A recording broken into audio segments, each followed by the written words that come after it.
Hello friends, आप सबका स्वागत है आपके अपने यूट्यूब चैनल फार्मा एमसीक्यू में। तो देखिए कुछ इंपॉर्टेंट एमसीक्यूज़ इस वीडियो में मैं आप लोगों के लिए लेके आई हूँ। और ये जो एमसीक्यूज़ हैं आपके जो है हॉस्पिटल एंड क्लिनिकल फार्मेसी के जो एमसीक्यूज़ हैं ना, वो इस वीडियो में लेके आई हूँ। बहुत से कमेंट्स हैं आप लोगों के कि ma'am hospital and clinical pharmacy के आपने एमसीक्यूज़ नहीं डाले हुए चैनल पे। ओके, तो इसके कुछ क्वेश्चंस हैं, 50 क्वेश्चंस है जो इस वीडियो में हम लोग डिस्कस करेंगे। ओके, तो आपके जो अपकमिंग जो फार्मा कॉम्पिटिटिव एग्जाम है, अभी सिपाही फार्मासिस्ट का एग्जाम है 26 को, बाकी तमिलनाडु में एमआरबी फार्मासिस्ट का एग्जाम है, एमपी में भी आपका फार्मासिस्ट का एग्जाम है, हरियाणा का फार्मासिस्ट का एग्जाम है। ओके, उड़ीसा में है, डिफरेंट आपके महाराष्ट्र में भी है, डिफरेंट जितने भी आपके फार्मा कॉम्पिटिटिव एग्जाम्स है, तो ये एमसीक्यूज जो है सभी के लिए काफ़ी ज़्यादा इंपॉर्टेंट होते हैं। तो देखिए स्टार्ट करते हैं। स्टार्ट करने से पहले अगर आप लोग चैनल पे नए हैं, आप चैनल सब्सक्राइब नहीं किया, चैनल को प्लीज़ सब्सक्राइब कीजिएगा, वीडियो को लाइक करना, शेयर करना, कमेंट करना, बेल आइकन को प्रेस करना, ताकि जो आने वाले वीडियोस होते हैं नोटिफिकेशन आप लोग को मिल सके। क्वेश्चन है देखिए, how many pharmacist are required for 50 bed hospital. ठीक है, 50 बेडेड हॉस्पिटल्स के लिए कितने फार्मासिस्ट रिक्वायर्ड है, 4, 3, 5 या 2। ओके, तो देखिए इसके लिए होते हैं 3 फार्मासिस्ट होते हैं 50 बेडेड हॉस्पिटल्स के लिए। तो देखिए कितने बेडेड हॉस्पिटल्स के लिए कितने फार्मासिस्ट, इसके लिए ये टेबल है आप लोगों के पास। देखिए बेड स्ट्रेंथ ऑफ एक तो हॉस्पिटल लिखा हुआ है, फिर फार्मासिस्ट रिक्वायर्ड। तो 50 बेडेड हॉस्पिटल्स के लिए 3 फार्मासिस्ट है, 100 बेडेड हॉस्पिटल्स के लिए 5 फार्मासिस्ट है, 200 बेडेड हॉस्पिटल्स के लिए 8 फार्मासिस्ट है, फिर 300 बेडेड हॉस्पिटल्स के लिए 10 फार्मासिस्ट होते हैं, 500 बेडेड हॉस्पिटल्स के लिए 15 फार्मासिस्ट रिक्वायर्ड होते हैं। ओके, क्वेश्चन देखिए नेक्स्ट है, catgut is made from intestine of. तो कैटगट जो है किसकी इंटेस्टाइन से बना होता है, domestic cat, wild cat, horse या शिप, है ना। तो देखिए कैटगट अगर नाम देखें तो आप सोचेंगे कैट होगा, है ना, लेकिन जो ये होता है शिप की इंटेस्टाइन लेते हैं इसमें। तो answer is option D. Next and the presence of food absorption of drugs such as ampicillin. ठीक है, तो फूड की प्रेजेंस में जो है एम्पिसिलिन के एब्जॉर्प्शन पे क्या फ़र्क पड़ेगा। देखिए इंक्रीज होगा, fast reduce then increase, fast increase then reduce, reduce. देखिए जो एम्पिसिलिन होती है एक टाइप की क्या है, पेनिसिलिन होती है ना, तो इसका जो एब्जॉर्प्शन होता है वो रिड्यूस होता है। तो answer is option D. Next है, haemostatic forceps are also known as. देखिए इनको क्या बोलते हैं, जो हीमोस्टैटिक फोर्सेप्स होती हैं और also known as artery forceps. Okay, next question है, देखिए ये हीमोस्टैटिक फोर्सेप्स या आर्टरी फोर्सेप्स होती हैं, किसके लिए यूज़ करते हैं इनको, these are used to prevent blood flow. Next है, pharmacy professional should be incapable of lateral thinking, not approachable, unavailable या ऑब्जर्वेंट। तो आंसर क्या हो जाएगा, ऑप्शन डी ऑब्जर्वेंट। नेक्स्ट है, intake of minimum of 4 to 6 drugs at the same time on a regular therapeutic basis is called. ठीक है, तो इसे क्या बोलेंगे, drug overdose, drug abuse, polypharmacy या ड्रग ओवर यूज। तो ये होता है पॉलीफार्मेसी। ओके, नेक्स्ट क्वेश्चन है, which of the following is an important document of the hospital containing a collective list of drug। देखिए drug information bulletin, hospital register, pharmacopoeia या hospital formulary. तो क्या होता है, हॉस्पिटल फॉर्मूलरी बोलते हैं। Okay, next question है, tetracycline are not given with milk. देखिए टेट्रासाइक्लिन जो होता है इसको मिल्क के साथ में नहीं देते, क्यों नहीं देते, toxicity increase, gastric irritation, activities destroyed, insoluble chelate is formed. तो चिलेट फॉर्मेशन हो जाती है, कॉम्प्लेक्स फॉर्मेशन करा लेती है ये टेट्रासाइक्लिन मिल्क के साथ, मिल्क में जो कैल्शियम होता है उसके साथ। ठीक है, तो इंसॉल्युबल चिलेट्स बन जाते हैं। Next, number of bed in medium size hospitals. Medium size hospitals में कितने बेड होते हैं, below 100, 100 to 500, 500 to 1000, 1000 to 2000। Okay, तो जो मीडियम साइज हॉस्पिटल्स हैं इसमें होते हैं आपके option C 500 to 1000 beds. Okay, तो ये टेबल देखिए, classification of hospital on the basis of bed. तो इसमें जो वेरी स्मॉल हॉस्पिटल्स हैं उनमें होते हैं less than 100 bed, small hospitals में 100 to 500 बेड्स होते हैं, मीडियम हॉस्पिटल्स में होते हैं आपके 500 to 1000 बेड्स होते हैं, लार्ज हॉस्पिटल्स में मोर देन 1000 बेड्स होते हैं। ओके, तो आपसे ये पूछा हुआ था, मीडियम साइज वाला क्लियर हो गया, 500 to 1000 beds. Okay, next question, absorption of griseofulvin dash with dash diet. अभी हमने देखा था कि एम्पिसिलिन का एब्जॉर्प्शन तो रिड्यूस होता है ना जब हम फूड के साथ में। अभी ग्रीसियोफल्विन के एब्जॉर्प्शन का क्या कहानी है, देखिए इंक्रीज मतलब कि increase with carbohydrate diet, increase with fatty diet, decrease with fatty diet या नन। देखिए ग्रीसियोफल्विन जो होती है आपकी एंटी फंगल ड्रग होती है, हिट्रोसाइक्लिक बेंजोफिरान में आपका ग्रीसियोफल्विन आता है। तो इसका एब्जॉर्प्शन जो होता है इंक्रीज होता है किसके साथ, फैटी डाइट के साथ। ओके, तो आंसर क्या हो जाएगा आपका, ऑप्शन जो है बी राइट हो जाएगा, increase with fatty diet.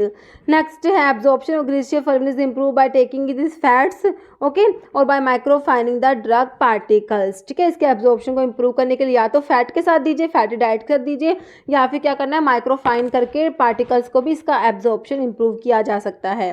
Next है universal antidote contain all of the following except. तो यूनिवर्सल एंटीडोट में क्या क्या होता है, देखिए इसमें होता है आपका मैग्नीशियम ऑक्साइड होता है, पाउडर चारकोल होता है, टैनिक एसिड होता है, इसमें EDTA नहीं होता, ओके, ऑप्शन आपका डी राइट हो जाएगा। Next hospital acquired infections are called primary infection, secondary infection, nosocomial, latent infection. तो इनको बोलते हैं nosocomial infections. Hospital acquired infections are called nosocomial infection. Next, a Burton's line is a clinical sign found in patient with chronic poisoning of mercury, lead, bismuth या arsenic, okay. तो ये होता है किसके केस में, lead की poisoning के case में होता है ये बर्टोन लाइन। तो क्या है ये बर्टोन लाइन, इसको क्या बोलते हैं, बर्टोन लाइन या बर्टोनियन लाइन भी बोलते हैं। Clinical sign found in patient with chronic lead की पॉइजनिंग में होता है। ये क्या होते हैं, बहुत ही थिन ब्लैक ब्लू लाइन होते हैं visible along the margin of the gums at the base of the teeth, okay.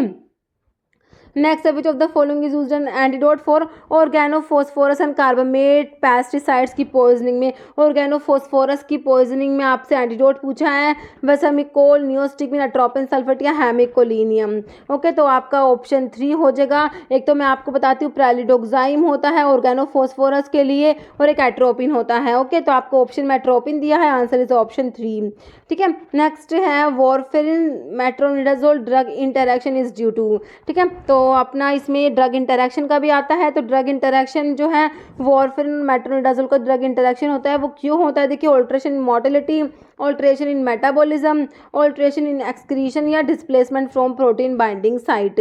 तो इसमें क्या होता है, वॉरफेरिन और मेट्रोनिडाजोल के केस में होता है alteration in metabolism, option B, okay. Next है penicillamine is used an antidote in the poisoning of. तो पेनिसिलामिन जो है किसकी पॉइजनिंग में एंटीडोट यूज करते हैं, आयरन, साइनाइड, मरकरी या कॉपर एंड लेड। तो आंसर हो जाएगा option D, copper and lead की पॉइजनिंग में, ओके। जैसे prolong use of silver preparations में lead to a condition known as euphoria, gangrene, argyria या हाइड्रेगायरम। तो ये होता है ऑप्शन सी, एर्गायरिया होता है, okay. Next, which of the following tablet need to be taken empty stomach. तो जो एम्प्टी स्टमक में लेते हैं कौन सी टेबलेट होती है, पेंटोप्राजोल, एस्प्रिन, डिक्लोफिनैक या सिट्रिजिन। तो ये आपके PPIs होते हैं, प्रोटोन पंप इनिबिटर्स जो होते हैं ना, उनको लेते हैं एम्प्टी स्टमक में, answer is option A, pantoprazole, okay. Next isoniazid phenytoin interaction resulting in phenytoin toxicity, okay, is a result of. तो ये किस टाइप की इंटरैक्शन है, देखिए interaction associated with distribution, absorption, metabolism या एक्सक्रीशन। तो ये जो आपकी जो इंटरैक्शन है ये है मेटाबॉलिज्म से रिलेटेड है, ऑप्शन सी हो जाएगा, interaction associated with metabolism, okay. देखिए जो आपकी chloramphenicol, isoniazid, cimetidine, dicoumarol and warfarin जो है ये क्या कराती है, फेनिटोइन का मेटाबॉलिज्म इनिबिट करा देती है, जिससे क्या होता है, फेनिटोइन की टॉक्सिसिटी हो जाती है, ओके।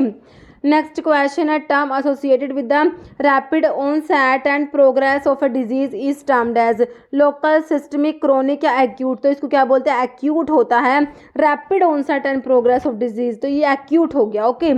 तो देखिए ये टर्म लिखी हुई है, एक्यूट का मतलब हो गया rapid onset and rapid progress, chronic का मतलब होता है slow onset and slow progress, local का मतलब होता है involving only a part of the body, okay, और सिस्टमिक का मतलब हो जाएगा कि पूरी की पूरी बॉडी इन्वॉल्व है, okay. Next OTC drugs are, देखिए ethical drugs, prescription drug, ethical and prescription drug, non prescription drug. तो ये होती है ओवर द काउंटर ड्रग होती है ना, ओवर द काउंटर ड्रग होती है ये जो होती है OTC ड्रग, तो ये नॉन प्रिस्क्रिप्शन ड्रग होती है, ओके, ऑप्शन डी। नेक्स्ट है chelating agent use in case of acute iron poisoning. Acute iron poisoning में आपका चिलेटिंग एजेंट बताइए, सोडियम फॉस्फेट, डाइमर कैप्रोल, फिरोइन और डिफेरियोक्सामिन। तो ये होता है आपका डिफेरियोक्सामिन होता है एक्यूट आयरन की पॉइजनिंग के केस में चिलेटिंग एजेंट है ये। नेक्स्ट है paracetamol overdose is treated with calcium disodium, EDTA, D penicillamine, N acetylcysteine, dimercaprol. तो पैरासीटामोल ओवरडोज के लिए जो आपका एंटीडोट है वो एनेस्टाइलसिस्टीन होता है, answer is option C. Next है ethanol is an antidote for poisoning of. तो इथेनॉल को किसकी पॉइजनिंग में देंगे एज एंटीडोट? तो मीथेनॉल की पॉइजनिंग में देंगे। ओके, देखिए जो पॉइजनिंग और उनके एंटीडोट है काफ़ी इंपॉर्टेंट है, बहुत बार बिल्कुल डायरेक्ट क्वेश्चन बनते हैं। ओके, तो ये सारे के सारे पता होने चाहिए। मैंने मैक्सिमम क्वेश्चंस वैसे इंक्लूड कर लिए हैं डिफरेंट डिफरेंट पॉइजनिंग कैंडिडेट के इस वीडियो में।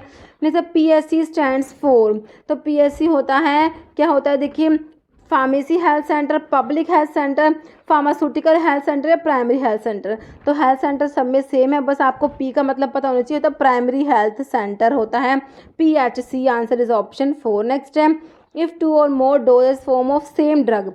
देखिए एक ही ड्रग की क्या है, डोजेस फॉर्म अलग अलग है। 2 or more doses form contain same labelled quantity of the drug, तो वो क्या होंगी? Therapeutic equivalent, chemical equivalent, clinical equivalent and none. तो ये होती केमिकल इक्विवेलेंट होती हैं वो। Okay, option B. जैसे chairman of PTC pharmacy and therapeutic committee, तो इसके चेयरमैन पूछे आपसे pharmacist, physician, head nurse, head pharmacist. तो फिजिशियन जो होते हैं वो होते हैं इसके chairman. Option is option B.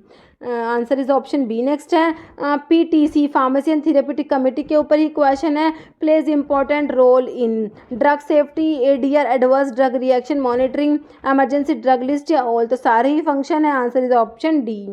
Next है following statement of unit dose system are correct. ठीक है, तो यूनिट डोज डिस्पेंसिंग जो सिस्टम होता है उसके बारे में कौन कौन सी जो है स्टेटमेंट्स करेक्ट है वो आपने बताना है। देखिए patients are charge only for those medications which are consumed by him. ठीक है, तो जो मेडिकेशंस लेते हैं सिर्फ उसी के लिए चार्ज, उसके लिए पे करेंगे, बिल्कुल सही बात है। It reduce the medication errors in the pharmacist checks a copy of physicians original order. It avoid, हाँ तो इसमें वेस्टेज ऑफ ड्रग भी अवॉइड होता है। Less space is required as compare to bulky floor stock, या it allow the nurse more time for direct patient care या all.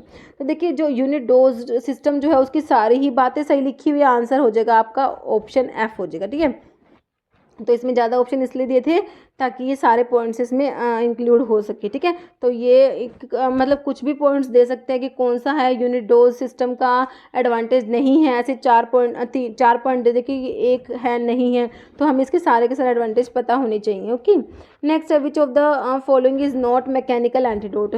तो mechanical antidote कौन सा नहीं है? एग, फैटन ऑयल्स, चारकोल या EDTA। तो EDTA जो है it is not a mechanical antidote. Okay, बाकी के तीनों मैकेनिकल में आएंगे। मैकेनिकल एंटीडोट्स जो होते हैं prevent the absorption of poisons. Poisons जो है इसके एब्जॉर्प्शन को प्रिवेंट करते हैं, जैसे आपका ये चारकोल हो गया, कैओलिन हो गया।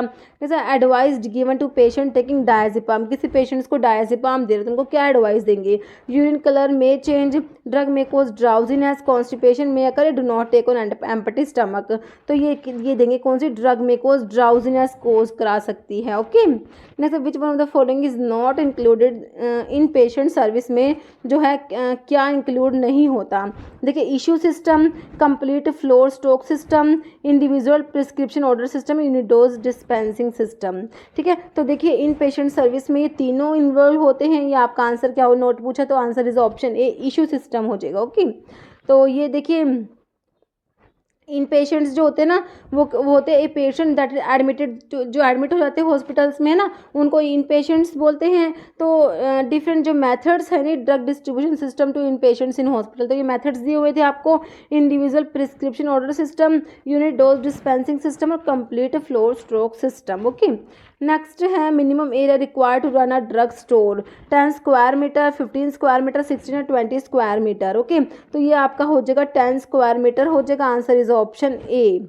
नेक्स्ट क्वेश्चन है patient able to walk around is called. तो ये होते हैं आपके एम्बुलेटरी पेशेंट्स होते हैं। Okay, answer is option C, ambulatory patients. Next है which is benzodiazepine antagonist. Benzodiazepine antagonist is flumazenil. Answer is option B, flumazenil. Next है information source about drug information centre में इंक्लूड। तो information source में कौन कौन से आते हैं? देखिए मेडिकल जर्नल्स आते हैं, ऑनलाइन कंप्यूटर इन्फॉर्मेशन सोर्स भी आते हैं, रेफरेंस बुक्स भी आ जाएंगी। तो आंसर क्या हो जाएगा हमारा? Option D, all of the above. Next antidotes are used in poisoning, cough, vomiting या एसिडिटी। तो किस में यूज़ करेंगे एंटीडोट्स को? सिंपल है, पॉइजनिंग में यूज़ करेंगे। Next drug that are obtained if prescription are known as. तो OTC ड्रग तो क्या होती है? नॉन प्रिस्क्रिप्शन ड्रग होती है। फिजिशियन सैंपल प्रिस्क्रिप्शन ड्रग या प्लेसिबो, तो ये होती है जो प्रिस्क्रिप्शन पे ही ऑब्टेन होते हैं, that are called as prescription drug. Answer is option C. Next which of the following is considered the heart of the patient counselling session का हार्ट कौन सा होता है? Preparation for the session, opening of the session, counselling content या closing of the session. तो ये option 3 हो जाएगा, काउंसलिंग कंटेंट जो होता है ना वो होता है। ओके, नेक्स्ट है स्पेसिफिक एंटीडोट बेलेडोना पॉइजनिंग के लिए पूछा है, प्रेलिडोक्साइम, एट्रोपिन, पिलोकार्पिन या फाइसोस्टिग्मीन। तो जो बेलेडोना की पॉइजनिंग में एंटीडोट आपका हो जाएगा कौन सा? फाइसोस्टिग्मीन हो जाएगा। ओके, नेक्स्ट क्वेश्चन है noxious and unintended effect of drug occurring in normal dose are known as adverse drug reaction, drug abuse, toxic reaction, therapeutic effect. Answer is option A adverse drug reaction. Next है large volume parenterals are administered by, तो ये intravenous route से administer करते हैं। Answer is option A intravenous. Next है ambulatory patients are, option देखिए, require to admit in the ward for treatment, ठीक है, require to go home after taking treatment in OPD, require emergency treatment and none. तो ये होते हैं require to go home after taking treatment in OPD. Okay, next है which of the following can be use for counteraction of poisoning cause by organophosphorus compound. Organophosphorus की poisoning के लिए simple पूछा हुआ है, नैलोक्सोन जो है ओपियोड की पॉइजनिंग में यूज करेंगे, है ना, पैथेडिन है, प्रेलिडोक्साइम है, चारकोल। तो आपका प्रेलिडोक्साइम हो जाएगा, ठीक है। तो ऑर्गेनोफॉस्फोरस के लिए एट्रोपिन भी यूज होता है और आपका प्रेलिडोक्साइम भी यूज होता है। तो आंसर करेंगे आप according to your options. Okay, तो ऑप्शंस में अभी इसमें आपका प्रेलिडोक्साइम दिया है, अगर एट्रोपिन होता है तो एट्रोपिन सही होता है। ओके, अभी जो एम्स का हुआ था एग्जाम उसमें आपको इस क्वेश्चन में ऑर्गेनोफॉस्फोरस की पॉइजनिंग में उसमें एट्रोपिन ऑप्शन में था। ओके, नेक्स्ट क्वेश्चन है आपका first aid treatment of snake bite poisoning include, ठीक है। तो स्नेक बाइट की पॉइजनिंग में फर्स्ट एड में क्या करते हैं, देखिए, application of firm pressure over the bitten area, immobilization of the limb to minimize the spread of venom, या both A and B none. तो दोनों ही बातें सही है, ऑप्शन आपका 3 राइट हो जाएगा। नेक्स्ट क्वेश्चन है which of the following condition is not associated with ischemic heart disease, देखिए, angina pectoris, atherosclerosis, myocardial infarction, congestive heart failure. तो आंसर क्या हो जाएगा आपका option 4 CHF, congestive heart failure जो होता है ये हो जाएगा। नेक्स्ट है during viral infection dash count में इंक्रीज, तो वायरल इन्फेक्शन के केस में आपका किसका काउंट बढ़ जाएगा, तो ये आपका होता है लिम्फोसाइट्स का काउंट इंक्रीज हो जाएगा। ओके, नेक्स्ट क्वेश्चन है following drug is used in atropine poisoning, तो एट्रोपिन के पॉइजनिंग में कौन सी ड्रग देंगे, फाइसोस्टिग्मीन, पिलोकार्पिन, स्कोपोलामिन, नन। तो एट्रोपिन की पॉइजनिंग में वही देंगे, अभी हमने देखा बेलेडोना की पॉइजनिंग में वो होगी आपकी कौन सी, फाइसोस्टिग्मीन। ओके, नेक्स्ट है what is C in the full form, CUDD। तो CUDD जो है इसमें C का मतलब क्या है, ये होता है centralised unit dose dispensing system की बात हो रही है, तो C से आपका होता है सेंट्रलाइज्ड होता है। ओके, नेक्स्ट है following drug should be labelled warning avoid alcoholic drink, तो कौन सी ड्रग पे लेबल होना चाहिए कि इसके साथ में अल्कोहल नहीं लेना, क्योंकि डाइसल्फिराम लाइक रिएक्शन करा देगी अल्कोहल के साथ में, है ना। तो बताइए ऑप्शंस के अकॉर्डिंग, देखिए, मेट्रोनिडाजोल, नाइट्रोफिरेंटोइन, माइनोसाइक्लिन, अमोक्सिसिलिन। तो ये आपकी है मेट्रोनिडाजोल जो है, ठीक है, इसको अगर देते हैं तो उनको ये वार्न करना चाहिए कि इस साथ में क्या है, अल्कोहल नहीं लेना, नहीं तो क्या हो जाता है, डाइसल्फिराम लाइक रिएक्शन हो जाता है। ओके, नेक्स्ट बाकी एक क्वेश्चन जिसका आंसर आप लोगों ने कमेंट बॉक्स में देना है, OTC stands for over the counter, over the cost, over the centre, none. तो इसका आंसर आपने कमेंट बॉक्स में देना है। इस वीडियो में इतना ही। अगर आपको वीडियो अच्छी लगी है इसे लाइक करना, शेयर करना, चैनल पर नए हैं तो मेरा आपको रिक्वेस्ट है कि चैनल को प्लीज सब्सक्राइब जरूर करना। Okay, thank you.